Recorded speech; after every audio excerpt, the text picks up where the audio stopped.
बेसहाई गाँव के शीतला मोर दाई, तै रही बेसहाई गाँव के शीतला मोर दाई। ममता के करबे छै हम घर के तैहा मई हमा, ममता के करबे छै हम घर के तैहा मई हमा। हो के है बड़ा कर लाई, हो के है बड़ा कर लाई, तै रही बेसहाई गाँव के शीतला मोर दाई।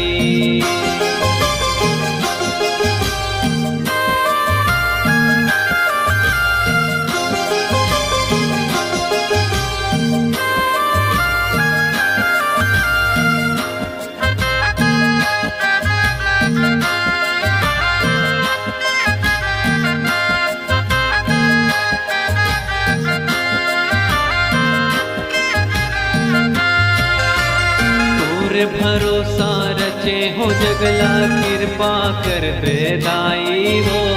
आदि शक्ति है आदि भवानी रहिबे सदा सहाय हो। ममता के करबे छै हम घर के तैहा बई हम, ममता के करबे छै हम घर के तैहा बई हम। हो गे है बड़ा कर लाई, हो गे है बड़ा कर लाई, तै रही बेसहाई गाँव के शीतला मोर दाई।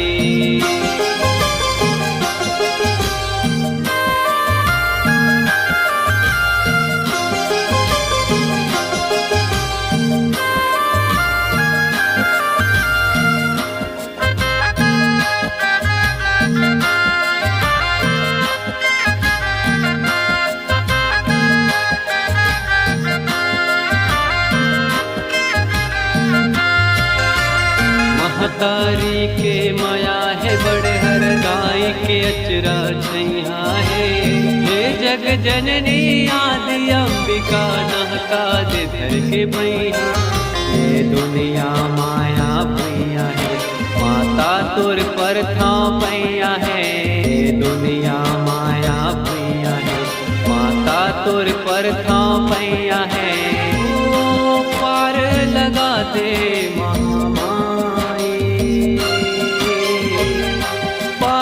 लगा दे महामाई, तै रही बेसहाई गाँव के शीतला मोर दाई, तै रही बेसहाई गाँव के शीतला मोर दाई। अपनी आवाज को एक नया आयाम देने के लिए चले आइए समृद्धि डिजिटल रिकॉर्डिंग स्टूडियो, कैरागढ़।